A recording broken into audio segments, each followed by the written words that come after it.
if you're going to be climbing big trees, it really helps to have a crossbow to get your line up into the tree. Um, I like Horton crossbows because they're very easy to take apart. You can get them online pretty cheap. Uh, I particularly like the Horton Ultra-lite Express, which is this one right here. They're very light, very well made. You can get them online on eBay if you look for about anywhere from 250 to 350 bucks. Okay. And they're what I like about them in particular is it's very easy to install a reel mount on them because they have these pre-drilled holes along the bottom of the barrel, which you can use to actually screw on a reel mount like I have here. Okay. The reel mounts I make them out of 3/4 inch aluminum stock. Okay, you just bend a flat piece of aluminum that you can then bolt on.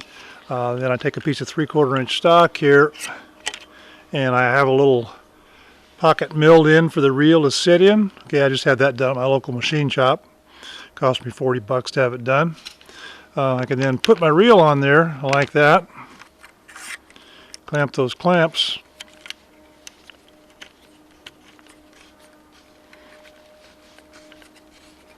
Okay, and I've got a bomb-proof reel mount, real solid. Okay. You could use almost any kind of reel you want, any kind of spinning reel. I like a big saltwater reel like this, and I fill it to capacity with spectral line. In this case, this is tough line. I use the bright yellow because it makes it easy to see. I use 50-pound test. You can use 30 if you like. I like 50. And you want to fill your reel to capacity because it reduces the amount of friction as the line feeds off the reel. Okay. I don't normally carry my crossbows fully put together like this when I'm hiking in to climb a tree.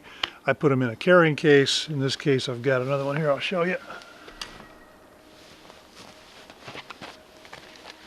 So here's another Horton crossbow. I just carry the stock and the prod in separate cases. That way I can stick them in the pack until I need them. Okay. A couple more things here that I wanted to go over is when you use a crossbow, don't waste money on expensive bolts. You can go down to Cabela's and spend 14 or 15 bucks per bolt. And it's simply a waste of money. You're going to go through a lot of these, you're going to lose them, they're going to get broken off on limbs, things like that. So make your own bolts out of fence posts. If you go to the local feed store, you can buy 4-foot long pieces of sheep fencing. It's just fiberglass rods. Take them home, cut them in half with your chop saw, and make 2 bolts out of each 4-foot piece.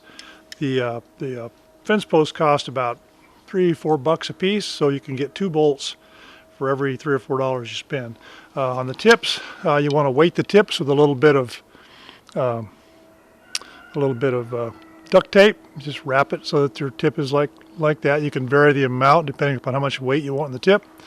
On the other end, you're going to need to drill little holes for your line to attach to. Okay. All right, so it's a fairly simple process. You can make them real cheap, and if you lose a few, you don't care because they're pretty darn cheap. Okay, so don't waste money on expensive, fancy bolts. For a crossbow, you don't need fletching back here. The weight of the line feeding off the reel will keep this bolt going straight, so you don't need to put any kind of fletching like you would have on an arrow. All right. Another trick when you're using a crossbow is these things are very powerful, and particularly if it's a short shot, you'll have a lot of momentum with that bolt going through the air. And if you don't stop the bolt after it goes over the limb, it'll keep on going much farther than you want, and it'll get all tangled up. There's a trick that you can use to avoid that, and that is when you're ready to shoot, you want to hold the reel like this in your hand. Okay, so you're going to be aiming at the limb. You want to have this index finger here right beside the reel. So as the line feeds off, as soon as it goes over the limb, you're going to take that index finger and just push it against the line, and that acts as a brake. So it doesn't stop it immediately, but it slows it down real fast.